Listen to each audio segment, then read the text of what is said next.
Yo, what is up guys, it Ghost here, welcome back to another video, and in this one, we're going to be talking about things that Battlefield 6 doesn't tell you, or doesn't convey to you, things that may not be that obvious. Hopefully you'll learn something in the video. As always, if you guys enjoy the content here on the channel, don't forget to hit that subscribe button to stay up to date with everything Battlefield 6, like this tutorial, and of course, all of the news and whatnot. And thank you guys so much for the support. You guys were absolutely insane on Sunday when it was my birthday. I think almost 1,000 of you subscribed, so thank you guys so much for that. It really did make my day. But enough of that, let's crack on with the video. Alright, first off, let's talk about the rangefinder for the sniper rifle. Now, if you have the Phantom Edition for the game, you will have a weapon package for the starter sniper rifle, and it will have a rangefinder on there. And if you go into the options and you bind the correct keybind here, and I like to put this on my mouse side button, you can basically set the exact distance in meters to your target by simply clicking a button. And what that means is you can look at somebody's head, you press a button to initiate the rangefinder, it finds the exact range you need, and then you can just click on their head and you will get a headshot every single time. It's a bit overpowered if you ask me, but for whatever reason, that is how the rangefinder works in Battlefield 6, so in case they do nerf it, give it a try while you have a chance. Alright, next up, did you guys know that running with your knife out actually makes you move a lot faster in Battlefield 6? And the only way to take your knife out at the moment is by holding the melee key or the melee button on your controller. So whilst Battlefield 6 may be a fairly slower paced game, if you take your knife out, it actually becomes the same movement speed as Battlefield 2042's traversal sprint. So give it a try. Obviously it comes at a bit of a deficit. You know, if you run into somebody and you've got your knife out, well, you're going to be caught with your pants down, so to speak. But I use this all the time. In fact, you guys probably already know about it because you've seen it in the background footage, you've maybe done it yourselves, but I would really recommend getting used to doing this a lot more if you know you're in an area of the map that's not particularly dangerous. The devs have also confirmed, by the way, that they are going to put a dedicated keybind for taking out your knife that isn't on the melee key, so you should be able to flick between it very easily. Now this next one is quite probably my favourite tip of the entire video. It is a portal mode that far surpasses what is possible in the regular test range in Battlefield 6. It's made by a guy called Reaps. I'm going to link his YouTube channel down below. So if you want to host this experience for yourself, come down here to community, go into search experiences, and this is the code here. It's YH1FC. Punch that in, hit enter, and you will find test range version 2 created by X8 Reaps. This is the one you want. Go on there, click on host, and if you want a password, you can put it in. But what I would recommend doing, because almost certainly if I click host now, yep, it's of course going to give us that error.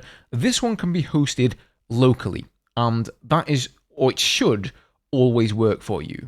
So welcome guys to Reaps' test range. This one is far superior to the regular one that you get in game. As you can see, he has set up a bunch of soldiers here at varying distances as well as heights. So, you know, you can just like practice your aim on these guys, practice your target switching, stuff like that. They will instantly respawn. If you want a bit of a challenge, you can come over to this one here. It says free targets. And now they're all going to start sporadically moving around. So it's a little bit more actual, you know, player-like in that regard. You can also come over here to change your loadout. It's going to put you back on the deployment screen here. Change whatever you want. Click on this little square and then spawn straight in. And I may as well show you this now since we're here. He's also put every vehicle in the game. So if you want to fly around undisturbed, not be bothered by enemy pilots, you are free to do that. And you can even get a little bit of target practice in the bots that are down here. And obviously I'm not very good at it, so I need to spend some time in this server. So a couple of other interesting ones here. Shout out to Sparrow in my Discord for noticing this, but the supply bag can actually be picked up again, and if you do, it will replenish around 50% of the recharge. So you may have noticed that if you put down the supply bag as support, and this will of course, you know, give you grenades back, it's going to give you ammunition, and basically all of your gadgets over time. It does take quite a long time to recharge though. However, if you go over to it and press E, it will pick the bag back up. Now, there is no on-screen prompt for this. You can't really hear anything outside of a small little sound indicator. But like I said, if you do it, it's going to really just increase that recharge. So what I recommend doing is once you've been in a position and you're going to leave, go over there, hit E. It does take like a second or so to actually register that. It's not that super intuitive, but it's definitely worth doing. And the second one is that whenever a player is killed, their body actually ends up facing the direction that they got killed from. So that is to say, their legs will be pointing in the direction of where they were shot from. And this can be really useful. So if you enter a room and you see somebody dead on the floor, their legs are facing in a certain direction, maybe out of a window, you can then be pretty sure that they got shot from across the way, maybe the house across the way, from another window. And in that case, there probably isn't somebody like inside of that building with you. Whereas if their legs are facing to the inside of the room, well, now you can be pretty sure there's an enemy in there. So, you know, do take notice of these little things in the game because they can give you a small clue as to where the enemy are hiding. Alright, the next couple of tips here are going to be to do with weapon attachments. So first off here, let's talk about the flash hider and the suppressors. Now, if you bother to read the description for the flash hider, you'll see it says fully hides in-world spotting and reduces the range where a soldier is spotted on the minimap while firing. So what that means is, while you're using the flash hider, you will still be spotted on the minimap just from not as great a distance, but you won't be spotted in-game, like 3D spotted in-game. And this is a new feature in Battlefield 6. It's never been in any of the Battlefield games before, and you can clearly see it demonstrated here in Catwoman's video that she put over on Twitter, that when you do fire, albeit for a very split second whilst you're firing, you are actually spotted in-game.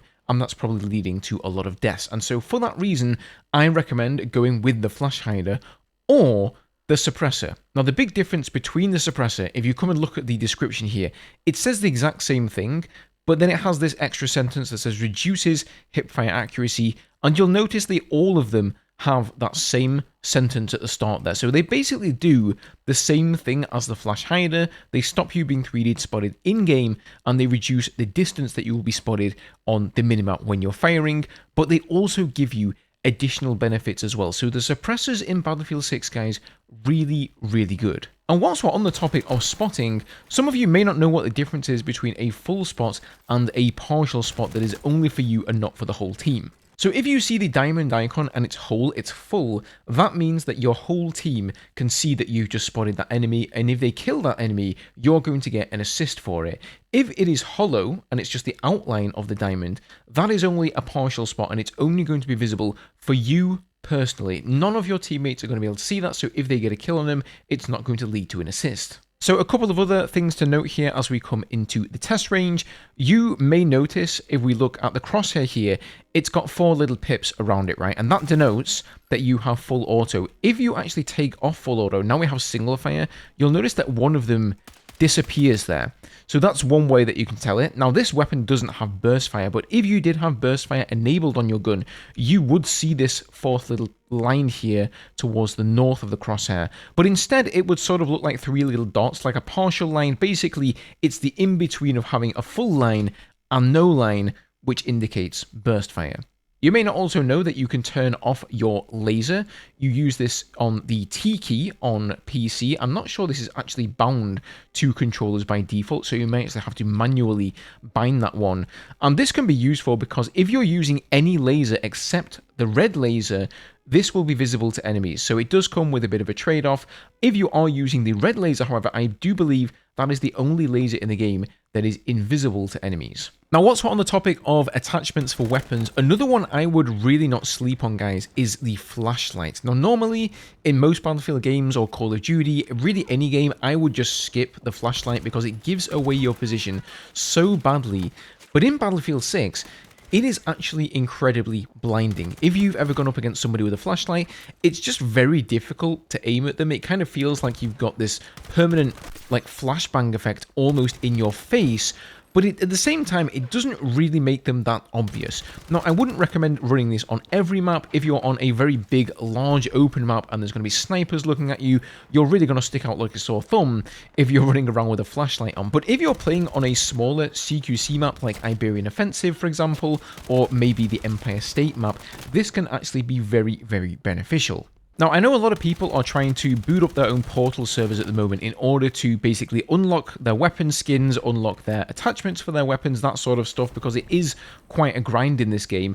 And it's difficult to boot up Portal servers because most of the time you just get this stupid error and you can't host any. However, as a bit of a workaround here, if you haven't hit that high of a level yet, if you come down to training grounds here, you will see a mode called Initiation Breakthrough, and this is basically just going to be you versus bots with bots on Breakthrough. Now, there will be a few human players on your team and on the enemy team. I think it's 8 on each team, but it's going to be a lot easier to score kills. It's full experience, and that should give you a bit of a head start unlocking things in Battlefield 6. Now, again, when we're talking about progression here, one thing I do want to mention with the XP boosters is you may not realize these count down in real time. It does say it here, but it's quite easy to miss. And if you come from a Battlefield background like Battlefield 2042, you may think they only activate when you're in a game. They do not, guys. They count down in real time, so make sure you don't spend them all at once.